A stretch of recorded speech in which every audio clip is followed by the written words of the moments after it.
Let's go over my November wrap-up, my December reading plans, and what I'm wanting to do for next year. So I hope you're ready for a long video.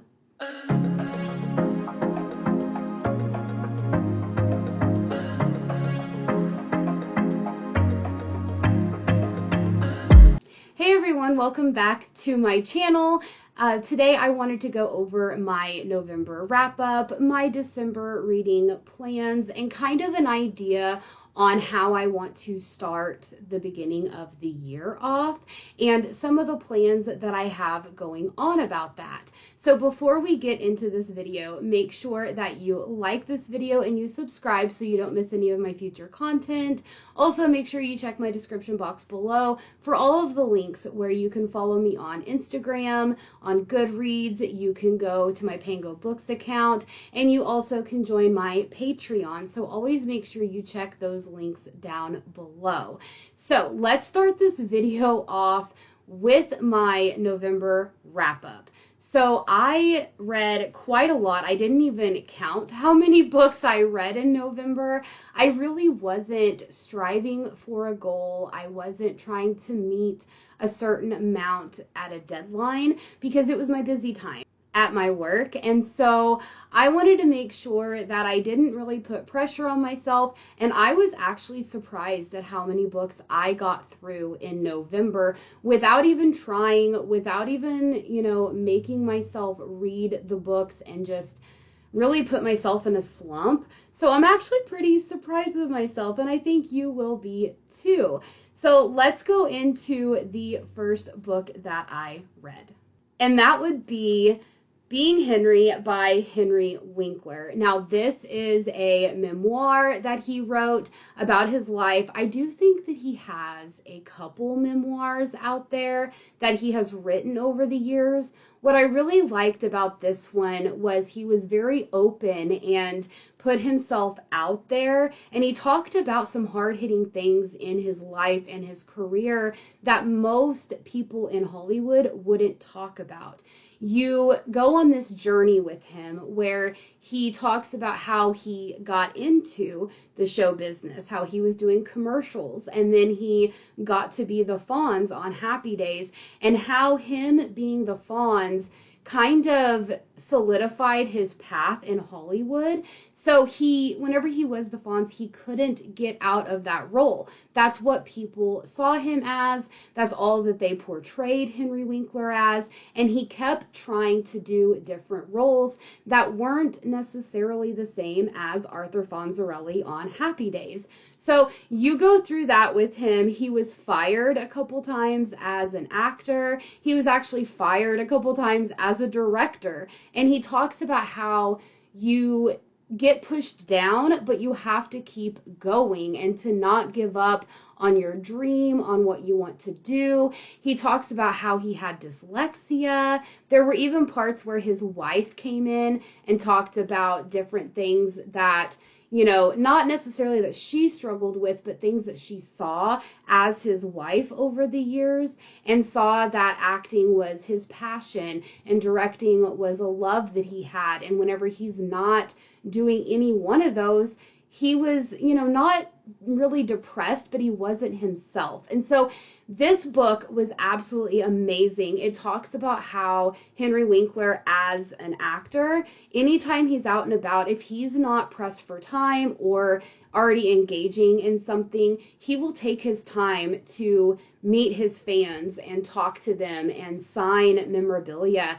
And he's just a very humble, wholesome guy. And that made me love him even more because I grew up watching the reruns of Happy Days and watching him as the Fonz. And, even still to this day, anything that he's in or that he directs, I absolutely love. And, this just brought me closer to that love that I have for him. So if you want a good memoir that is going to make you laugh, it is going to make you look at Henry Winkler in a different light, or maybe you were like me and you grew up watching the reruns of him being the Fonz and you just want to know more about his career and his life path, definitely pick this up. It's not a very long read, and it will have you laughing so much. So I absolutely enjoyed this. Granted, I don't like giving stars, to memoirs and biographies because I feel like, this is someone's life. How can you rate someone's life? And I know there's a lot of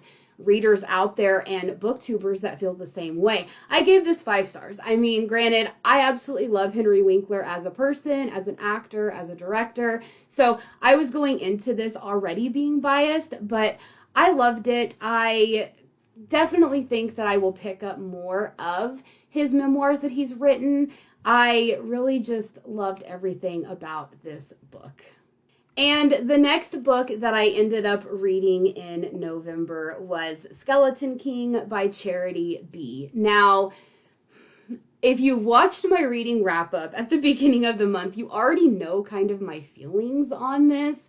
I went into this absolutely blind. I picked this book up last year whenever I went to Authors in the Bluegrass in Lexington, Kentucky, and this was at the Half Price Books store, and I didn't know anything about it. Picked it up, I was reading kind of the author's notes at the beginning and found out that it was a Nightmare Before Christmas retelling. So I was all in. I love the Nightmare Before Christmas. I love Jack and Sally and the whole gang there in Halloween Town. So I was like, I'm really into this. That quickly got squashed because you are following our male main character. What is his name? I can't even remember. I know Sally is named Sarah in here. Okay, John. So John is our male main character, and we start off just running for the races here because you find out that John likes necrophilia and is a very dark book, and I didn't understand how a retelling of A Nightmare Before Christmas, no matter how spicy or smutty you want to make it, I didn't realize that we were going to put that in here. So at first I was like, I don't know if I can read this. But I ended up reading it because I was kind of intrigued. Like, how are you going to wrap this story up? How is there going to be a romance? Because there's just very dark and twisty vibes in here. There is, sexual assault. There's necrophilia. There's a lot of dark themes. So I always tell everyone, whenever I talk about this book, make sure you check trigger warnings, because there was a lot of times where I was getting very nauseated at some of the scenes, and I did not like this book. I gave it 2 stars. The only reason why it got 2 stars was because I love The Nightmare Before Christmas, and that was the only reason. This book is, in my opinion, not good.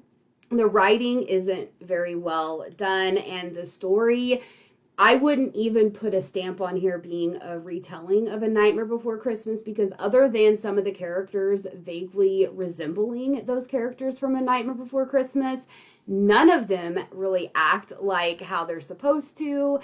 I just feel like the author was reaching very, very hard on this. So go into this knowing it's extremely dark. Check trigger warnings. If you want to go see what it's about and why John loves necrophilia, how Sarah, is sexually assaulted a lot, and how their romance connects, pick it up. If you're a dark romance girly, I couldn't. So I'm going to be unhauling this, absolutely.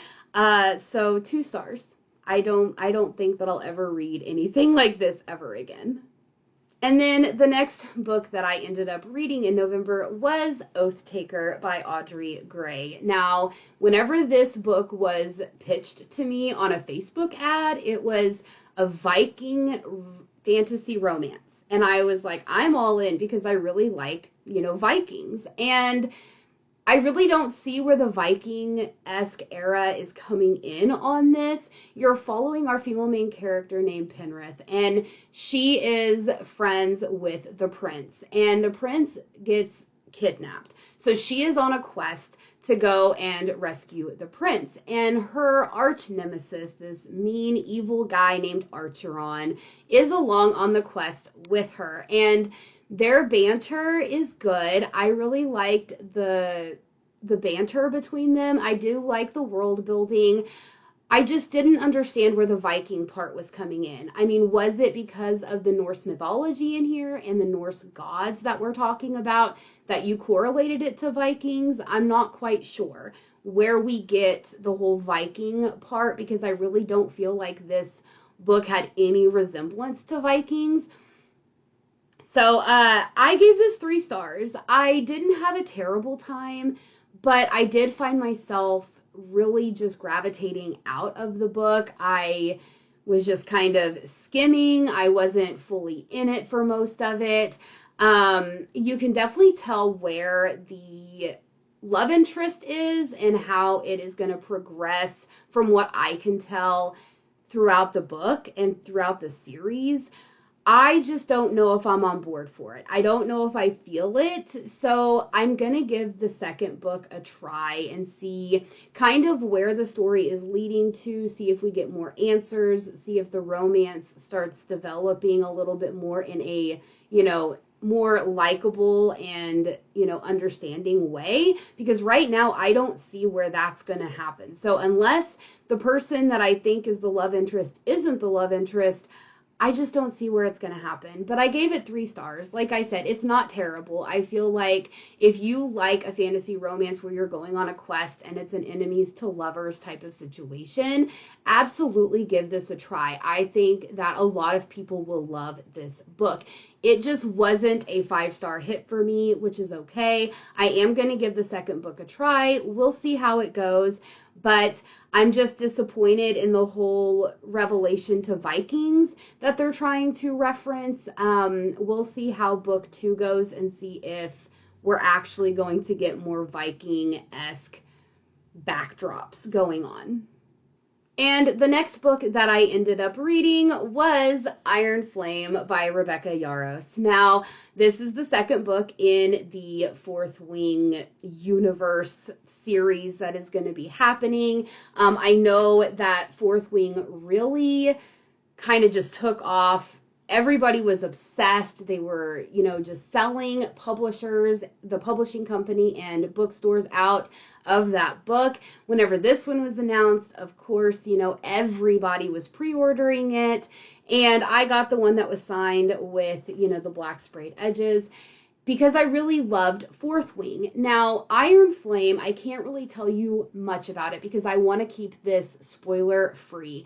Iron Flame, let's talk a moment, because I did end up giving this 4 stars because, of course, I love the world and I love the characters and I love what Rebecca Yarros has done on a fantasy level. The romance.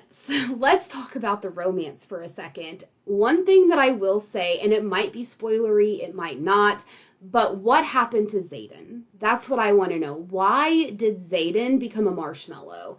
I really liked Xaden in the first book because he was very alpha, brooding, definitely felt like he was a protector vibe. And then all of a sudden, this book starts out, and for the first half of it, he's like a marshmallow, which is fine. I love myself a marshmallow love interest. The problem that I had was this book was absolutely too long. I feel like it needed to be condensed way more than it was.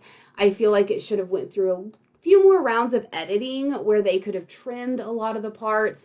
I feel like that some characters had more space on the page than they should have. I feel like we added too many side characters into this world to keep it kind of flowing well. I do like where the ending of this book went. I like where the plot is going. I really like where the story and how some of the characters, lives hinge on something that happens at the end of this book. So overall, I still loved it. There was just things about it that didn't hit well for me. I didn't really like the romance in this, how Xaden and Violet are continuing on, and I really don't like the whole we're going to school and we're going to go to all of these classes that Violet has to go to. I'm just not a military-esque type of fantasy reader, and that is on me. That's not the author, that's not on the book, that is on me. I am just done with going to these classes, learning all of this stuff, and I get it because it helps build the world and the backstory and the history with all of this. I 100% get that. I just feel like it needs to be less and less. Overall, 4 stars. I can't wait for the 3rd book to come out. Of course, no one knows when that's going to be. This launched 6 months after 4th Wing. So if Rebecca Yarros is going to continue on that schedule, then we should be getting something around April or May. But I feel like with how well this book is received, they're probably going to go back to how traditional publishing companies do, and it be once a year, which is sad because I don't want to wait that long to continue this story. But nevertheless, I'm still here for it. I hope you all loved Iron Flame. And like I said, a lot of the things that I have a problem with on this are solely on me. They're not necessarily on the author. Now, the author could trim this down. It did not need to be this long. I feel like the next book is going to be even bigger. And of course, in a fantasy book, that is what you expect because there's just so much world in this. But I want to kind of trim down, or at least trim down some of the side characters for me. That would be great. And then the next book that I ended up reading was Love and Other Words by Christina Lauren. Now, I loved this book. I have never read anything by Christina Lauren. Felt like this was time to dive into one of their worlds and just kind of see what's going on, what the hype is about with the, writing duo. And you're following Macy. And Macy is in her late 20s. She's a doctor. And you are following her in this, pretty much loveless engagement that she has with her fiance. It's kind of like she has settled and just became content with how things are. It's not, a loving relationship. She doesn't have any spice or romance or any of those, burning feelings that you should have. But she was burned by her high school teenage romance. And of course, as she's sitting at a place, I had to look to see what the male main character's name was because I forgot. But basically, she is sitting there and Elliot is up there buying coffee or wherever they're at. And she starts freaking out because she hasn't talked to him in 11 years. And so, of course, her best friend knows who Elliot is. She just doesn't know what happened or anything like that. They reconnect. All of a sudden, he is wanting to talk to her because he hasn't seen her. He has no idea what he did wrong. And now we are flipping from our current timeline to a then timeline. You start seeing Macy whenever she is 13 years old, I believe, and Elliot is 14 because her dad bought a weekend home 100 miles outside of San Francisco, and of course he lives next door, and they both love books. So you are watching them grow, and then you flash forward into the now timeline, and you are seeing her struggle being around him. Now she's questioning everything, and I absolutely loved this book. It was so heartwarming. It definitely ripped every fiber of my heart into pieces whenever I found out what happened and, how everything ended in this book. Very good. I loved the writing style. I can definitely see why Christina Lauren is a huge hit among a lot of readers. If you especially love contemporary romance and you like those dual timelines, definitely try this book. I gave this one 4 stars. It wasn't a 5-star hit for me, even still to this day, I'm thinking about it. There were just a few things in the book that I felt like were slow or I wasn't connecting very well with, and that's fully on me. It definitely wasn't the writing or anything like that.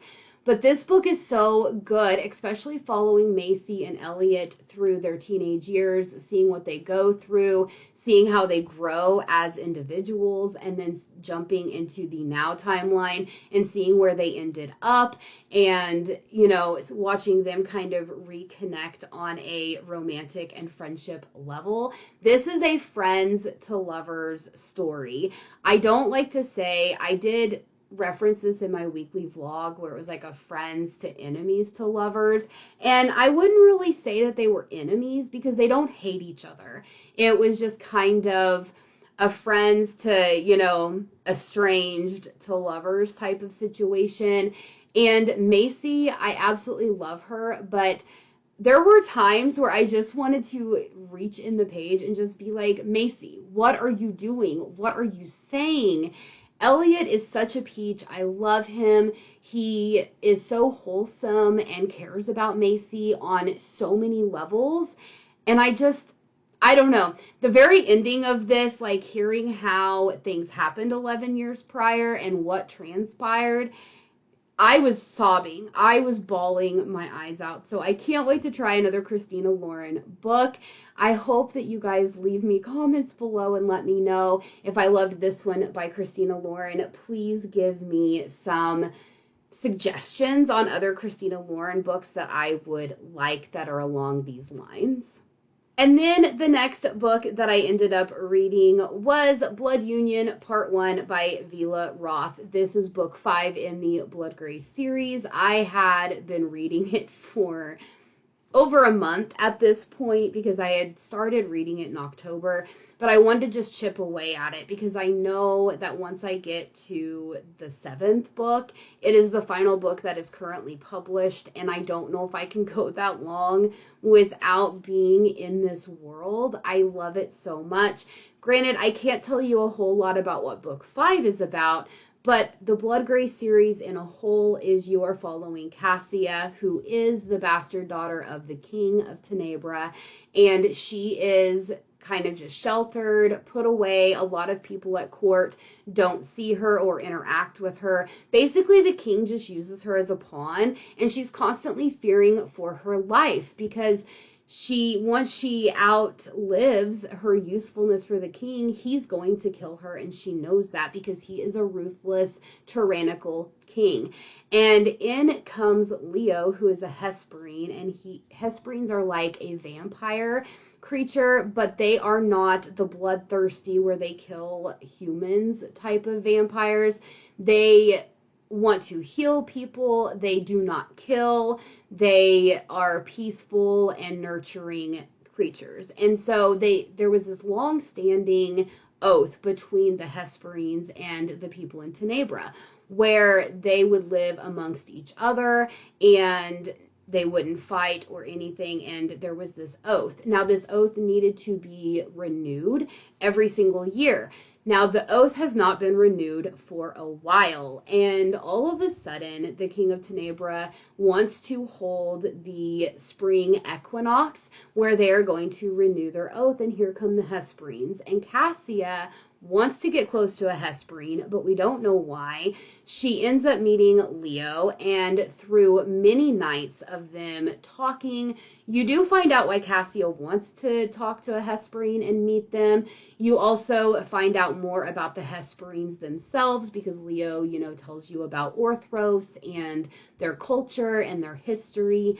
And things just kind of go from there. I don't want to really give away any spoilers because I really feel like if anybody loves a good fantasy romance that is politically dense, very heavy on the writing, where you're just going through and hearing about how was your day? Oh, it was good. How was your day? Okay, we're walking along. It's very lengthy and wordy, and it's a proper writing style, so it is not for everybody.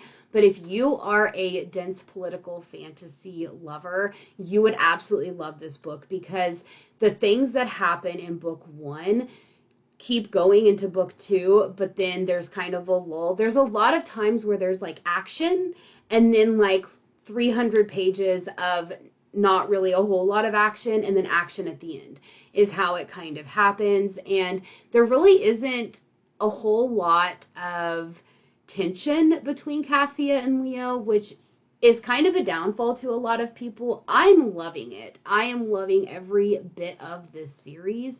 But there are a lot of people that say that there's too much politics, that there's not a lot of action, that it's very slow paced, that it feels like it just drags on and on. And those are all valid because not everybody loves fantasies like that, but I do.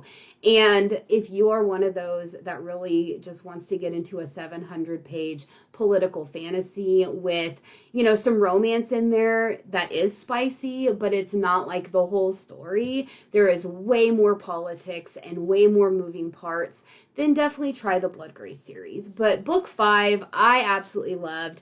I gave it 4 stars. I haven't read Blood Union Part 2 yet, but I have it downloaded on my Kindle, which is book 6. And then the next book is Blood Gift, which is the 7th and final book that is currently published. So I'm right there at the end, and there are a lot of things going on with Cassia and Leo in this world with the whole cast of characters, because over these books you meet some more Hesperines, you meet some more, mortals, as you would call them, and everybody starts becoming a more prominent factor. And I really like that because it started out as just Leo and Cassia, and now it's like Leo, Cassia, and like a whole cast of other characters.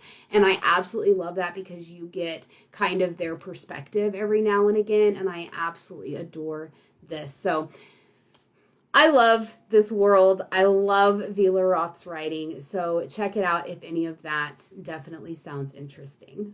The next book that I ended up picking up was Wildlands by Stacey Marie Brown.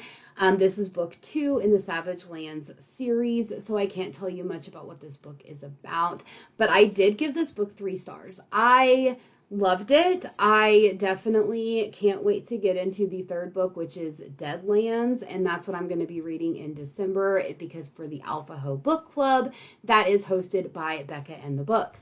But this is book 2, and Savage Lands is basically a dystopian fantasy romance, and you are in a post-apocalyptic kind of thing of Budapest.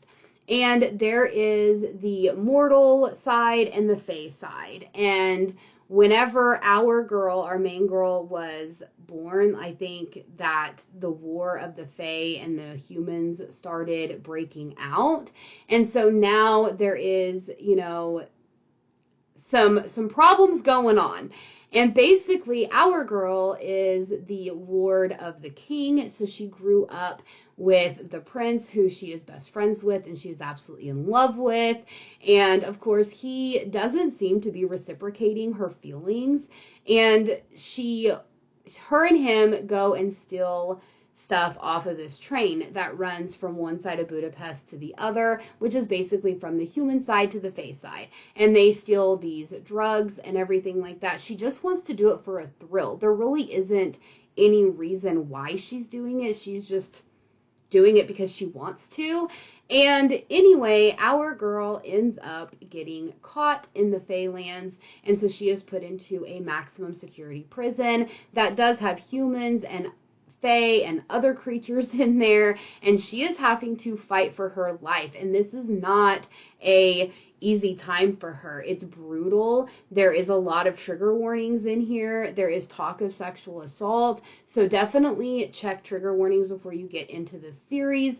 But our girl is in a problem, and that is in Savage Lands. And of course, book 2 starts off right where Savage Lands ended. I loved this. I loved the continuation of this.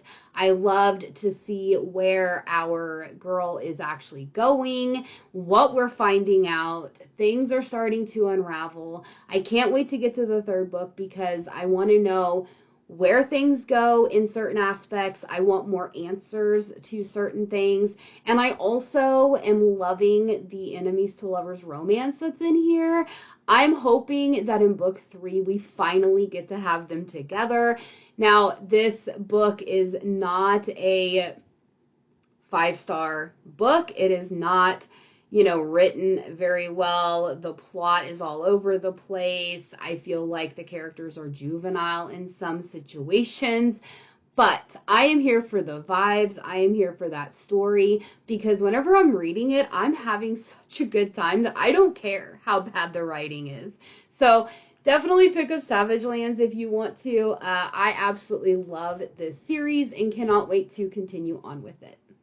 And then the next book that I read was a reread of From Salt to Sky by Adrienne Lee. This isn't a very big book, but this book is a fae fantasy romance type of thing, but it's more like a historical fantasy.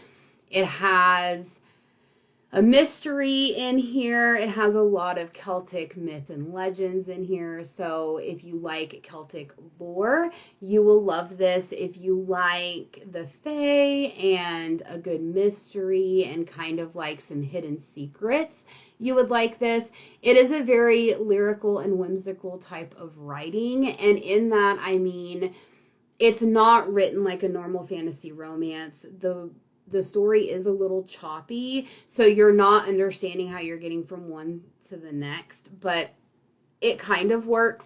You are following our female main character who goes to the island of Skye, and she is trying to find out what happened to her great aunt because there's a mystery on, did she die? Did she go missing? What happened to her?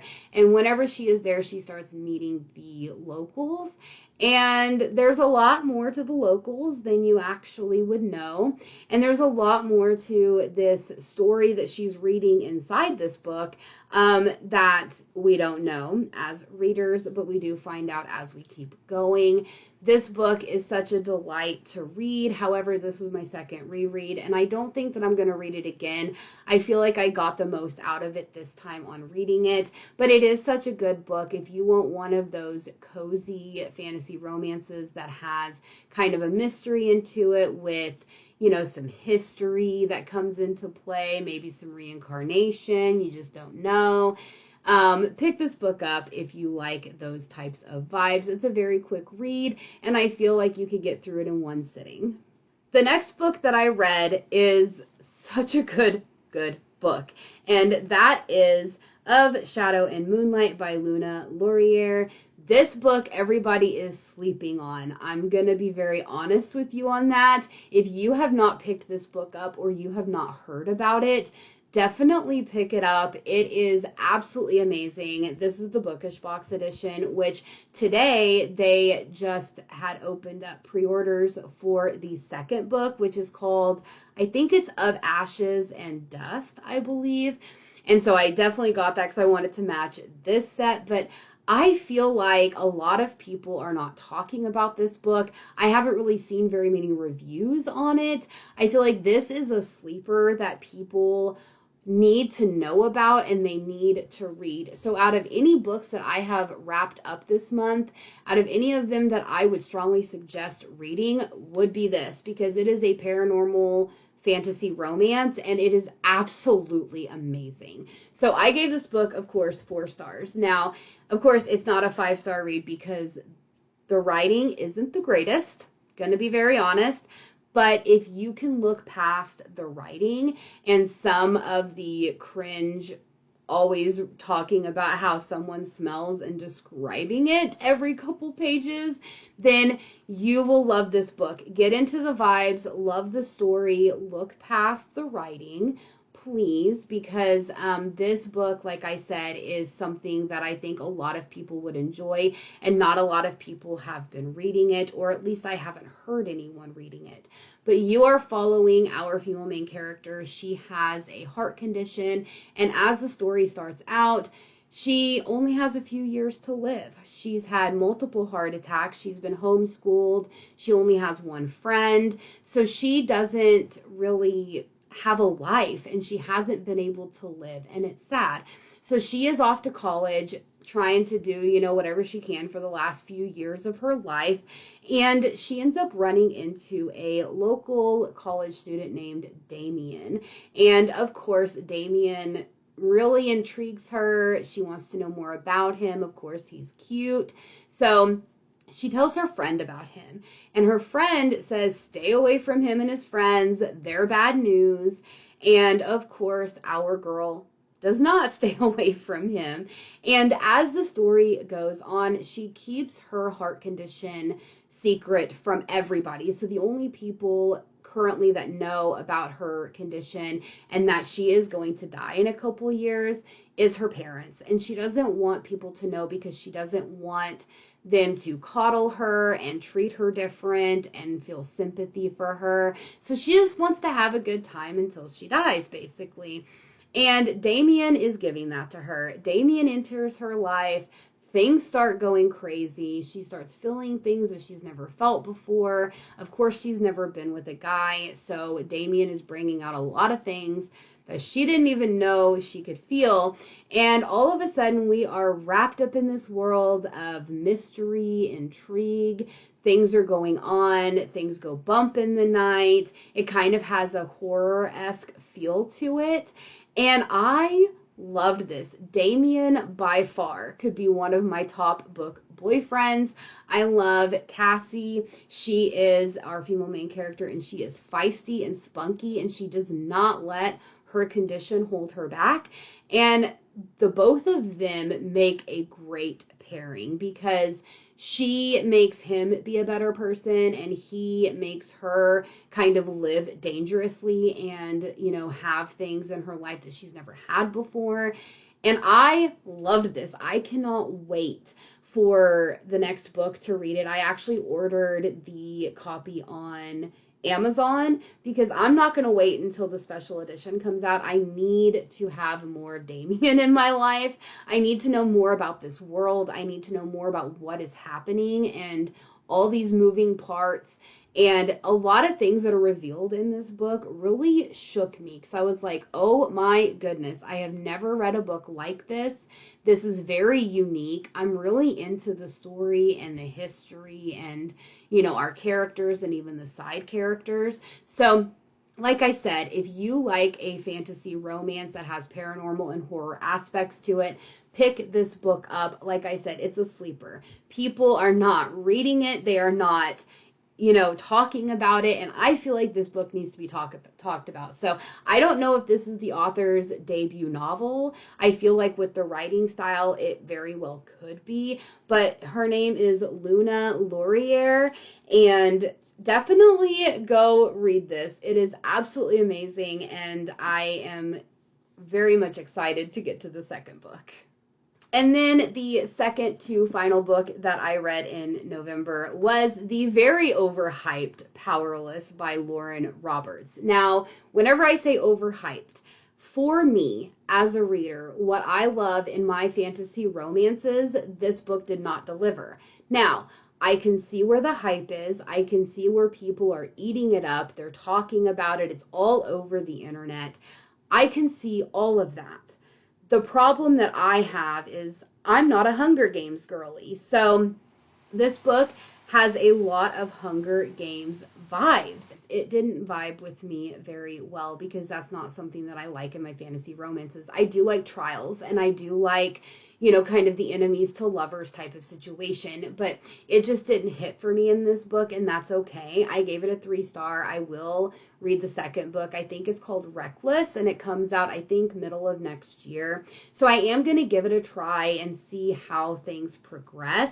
But you are following Peyton, and she is our female main character, and in this world you have the elites who have magic and can control different things, and then you have the normals, and I don't remember what they're called. The ordinaries, that's what they're called.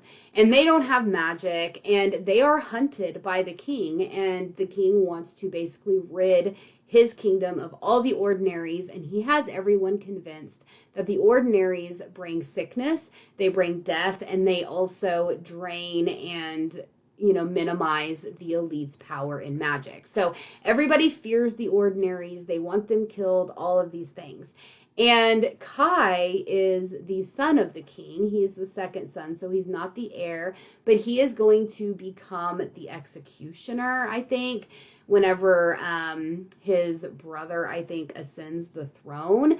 And basically what the executioner does is go out and find ordinaries and kill them. So Kai's power is kind of unique. He doesn't have an actual power, but he can siphon off other elites that are in the area. So if one elite can stop time, he can stop time. If one can produce fire, he can produce fire. So it's kind of that thing. So he's really good at sniffing out the ordinaries, because if there is no power that comes off of them, clearly they're an ordinary. So he has been killing ordinaries for a decade, and he does have some morals, I guess, in this whole killing thing. He will not kill children. So any children, ordinaries that he finds, he basically banishes the whole family, and they have to leave the kingdom and live in like the remote forest or wherever they would go.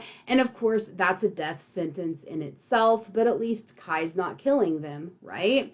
So all of a sudden, Peyton and Kai run into each other, and Peyton, of course, has trained her whole life to make herself, feel and act like an elite. So she acts like she has these psychic abilities, that she can tell people's futures or what they're thinking. And she is trained so much that she's very good at it. So whenever Kai comes across her, he doesn't feel any magic coming off of her, but she convinces him that she is a psychic. Now, in this world, they have what's called the purging trials, where basically these people in different towns are picked, and they go into the purging trials, and then, someone wins. Now, I don't even know why they do the purging trials. I don't understand what's going on. This isn't explained very well.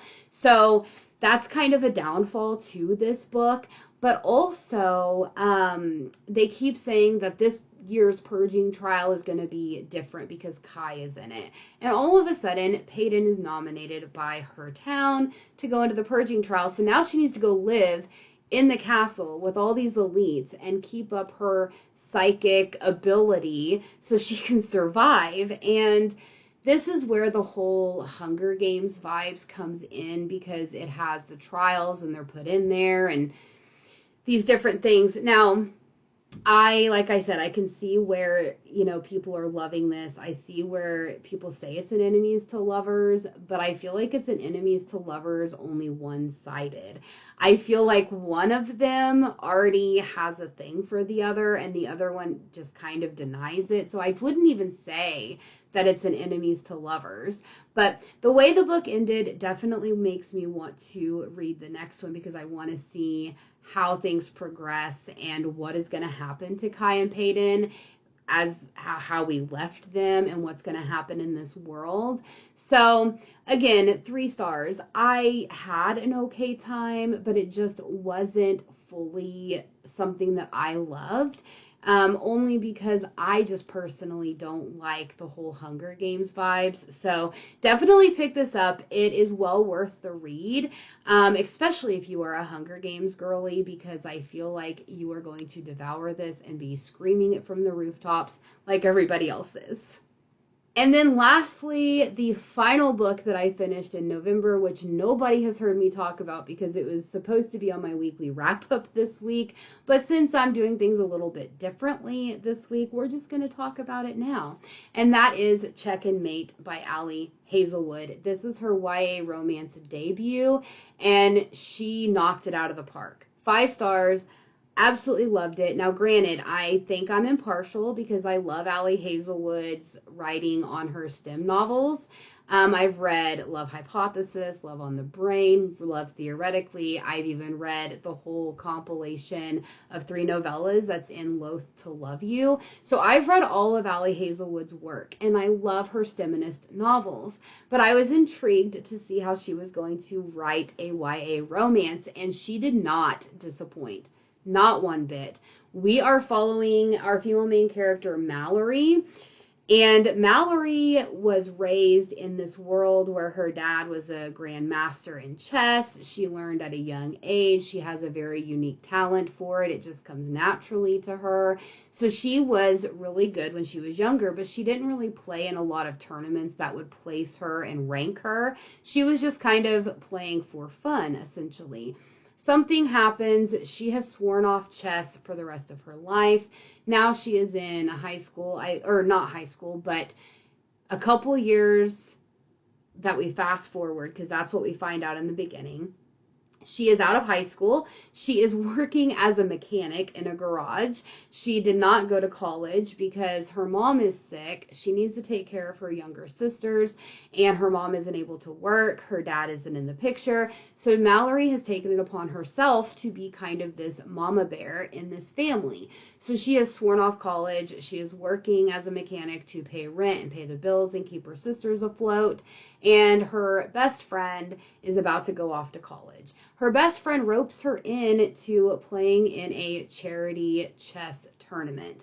And whenever she finally caves in and says yes, she goes and she is paired up to Nolan Sawyer, who is the #1 ranked chess player in the world. And of course, he's got to be drop dead gorgeous, right? I mean, you know, why not? He's a couple years older than her, and she beats him, and he's the #1 chess player in the world, and he is just in awe.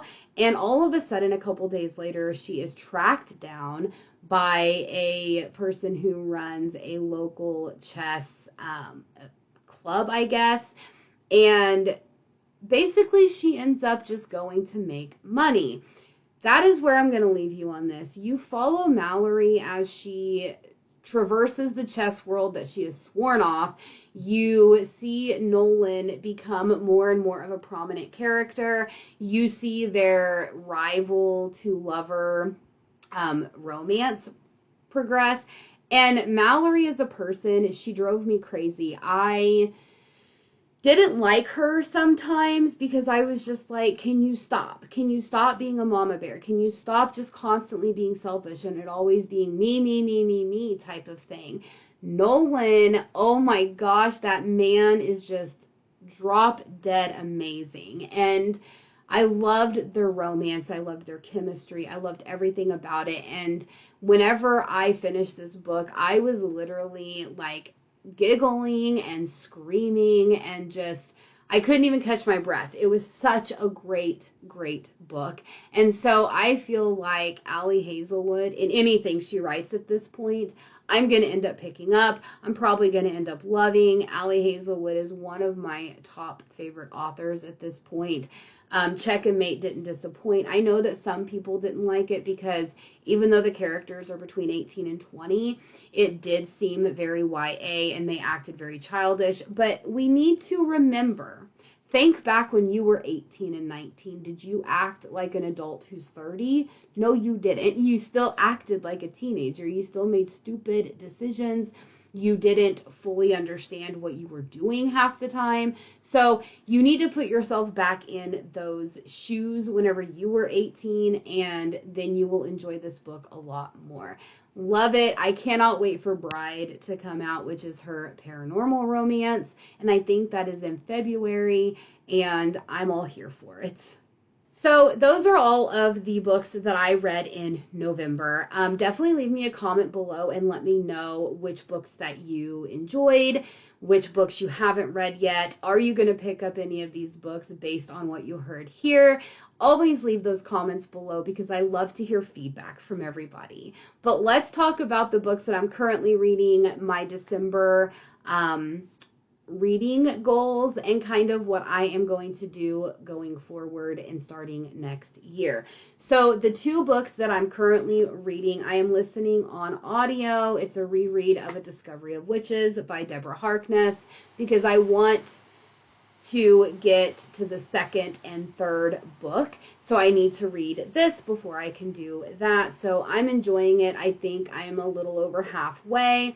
And there's a lot of things that I forgot about this book, so I'm happy that I ended up doing this reread because I forgot about Matthew and some of his past and how that does come into play. And then I also forgot about how Diana is very childish, even though she's, how old is she? 31, I think. But she acts like a 20-year-old, and part of it kind of grinds my gears, and I forgot about that about this book, but I'm still enjoying it nonetheless. So this will be in my December wrap-up and my weekly wrap-ups going forward.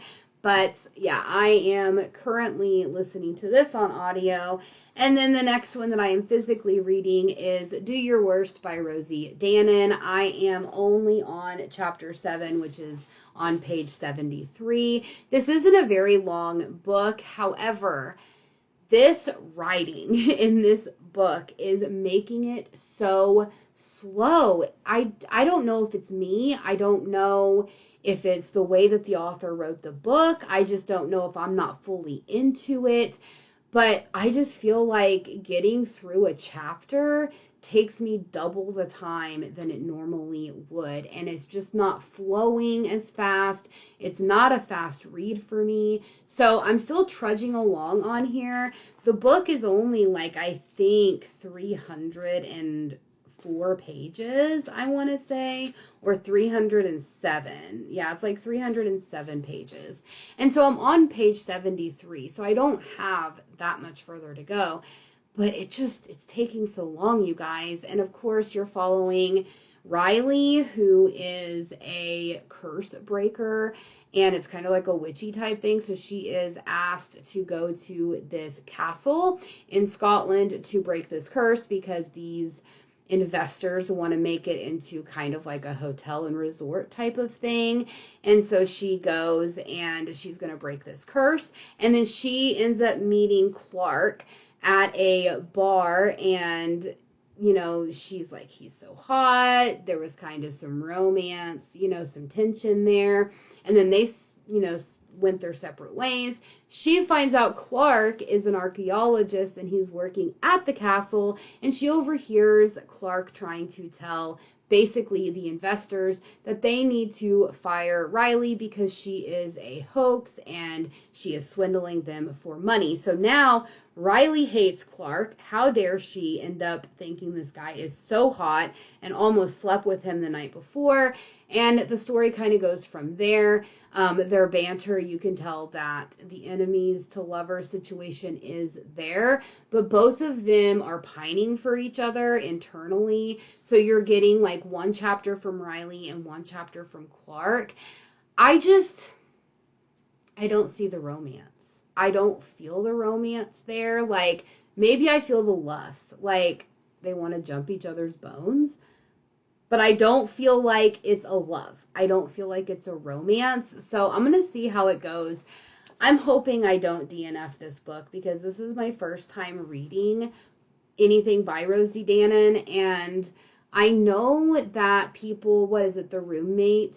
Some people feel like her writing is not good and slow and stuff like that, and I'm kind of seeing that. So I don't know if Rosie Danan is an author for me, but I'm going to keep going just to see, because this was one of the books that was in my most anticipated reads of this year. So I'm going to be very disappointed if it's not a hit for me, but we'll see whenever I finish it up. So those are the two books that I am currently reading going into December, because today is December 1st. And the reading goals that I have for this month is I just want to keep getting through the TBR that I set up for myself on my cart. I haven't really made much of a dent in it since I talked to you guys last time. I'm hoping with next week being the final week of my busy season, that maybe the week following that I can start, really just getting back into my grind of books, because I am desperate to finish some of these books that are on my TBR. And then what I want to do going forward, I don't know if the video will come out this month or next month. It's going to be dependent on how I feel after my busy season, because the husband and I are going to North Carolina for Christmas, because that's where his family is. This year is our time to go there. So we're going to go, and of course we'll be there for about 5 days. And I'm not going to be doing a whole lot of reading while I'm out there. And I don't know if I'm going to feel like doing this project before I go, but we're going to see. But basically, I am going to go back through my shelves. I'm going to clean them out. I'm going to rearrange everything. I'm going to do a very brutal unhaul because I want to get all the books that have been sitting there for way too long. I am just not going to read them. I've completely never gravitated towards them, and I'm just gonna get rid of them, do a whole new bookshelf tour for you guys, and then I'm going to do a separate video where I go over all the books that I am unhauling, and we're just gonna kind of clear it out. I'm going to go over all of the series that I'm currently in, and I'm going to also do a video on kind of my reading goals, like what I want to accomplish, because I really want to make a dent in my physical TBR. I want to stop buying so many books and only being able to read a fraction of them, because I feel like there are a lot of books that I have bought over the years that I probably would have loved at the time that I bought them, but now I may not like them, and that's a shame because I've probably missed out on so many books and authors that I would have loved. So I want to do more of a stop buying so many books and get through a good chunk of my TBR. We all know that you're not ever going to get rid of your full physical TBR, but I want to make it more manageable where I'm enjoying books as they come out, as opposed to having books sit there for 5 years. And 5 years ago, I was in my dystopian era, and now I'm not, and then that book doesn't hit the way that it's supposed to. So that's what I'm going to do. So we have a few projects coming up. I'm going to clean out my bookshelves. I'm going to do a massive unhaul. I'm going to go over all the series that I'm currently in and start making myself accountable on those. And in 2024, I want to start getting that list to be less and less, so I don't have so many series that I'm in the middle of. But that's on me because I keep reading books that are the start of series, like Of Shadow and Moonlight. Now I am invested in that 5-book series, and so I know that that's never going to go away, but we want to make it more manageable. So there's quite a lot that I have going on. My Patreon will restart in January, where we are going to be doing our book club of the month, where you guys get to pick what book or book series we are going to be reading. And then I'm going to do spoiler vlogs and sprints and, have kind of a, wrap up live stream where we kind of talk about it all together, but you have to be a Patreon member to do that. And then also, I am in a book club locally that I started, so I will tell you guys, each month what we're reading, maybe show you some clips in that weekly vlog of us getting together and stuff, because it's going to be so much fun. And then on my Patreon, I'm going to be doing a lot more sprints next year, a lot more interactive things. And then also I am looking at possibly for my top tier, doing something where I send you guys something every single month. It may not be anything like extraordinary, but, kind of as a thank you, that is, part of the group that you're in the tier. And then that way we have more to talk about. You can join me for some Patreon only sprints. You can join in on the book club. You also get to pick a book that will go into a jar that I will pick, each month. And that's a book that I have to read, because I've seen quite a few booktubers do that. And I like that because there's going to be books that maybe I necessarily wouldn't have picked up, but you told me to read it, and maybe I'll find a new love for it. So many new things, guys. I hope you stick around. I hope that you join my Patreon so you can be there in January when we relaunch the whole new thing. And then also, I hope that you can be a part of the book club, be a part of my sprints. Just be a part of this community that I want to keep growing, because I have definitely engaged with a few of you guys, and I absolutely love it, because even if, I don't like the book, but you do, I really like talking to you about it, because I've gotten some new insight into some of the books that I didn't rate very high, and I've really enjoyed that. So definitely keep joining me on my Instagram or anything like that. I am here to talk to anybody. Always leave me comments. And also let me know what else you would like from the Patreon, because I have two tiers. I have just the normal Patreon tier, and then I have the higher tier where you get to pick my book. There's going to be special exclusive sprints and live streams for that. So definitely head on over there and check that out as well. It hasn't been active the past couple months, but 2024 is going to be a new year, a whole lot of new things, and I can't wait, and I hope you are here for the ride. This has been an extremely long video. I am so sorry about that. Typically, I do my reading wrap up in one video and then my December TBR in a whole nother video. But I wanted to kind of just get this out at the beginning of December, because next week is still my busy season, so I'm not even going to be having a weekly vlog that week. So weekly vlogs aren't going to be coming back until probably towards the end of December, if not at the beginning of January, whenever we just kind of reset and revibe here. So leave me comments, check me out over on Instagram, go to my Patreon, anything you need. But leave me an emoji down below. Leave me a pumpkin, because I love Halloween. Leave me a pumpkin below if you are still here. And then also let me know any of the books that I read, if you liked them or if you're going to be picking them up from what you heard. But I hope everybody has a great start to your December. Christmas is right around the corner. I know everybody is getting so excited for that. So leave me some comments below of all of the holiday cheer, and I will see you all next Saturday. Bye!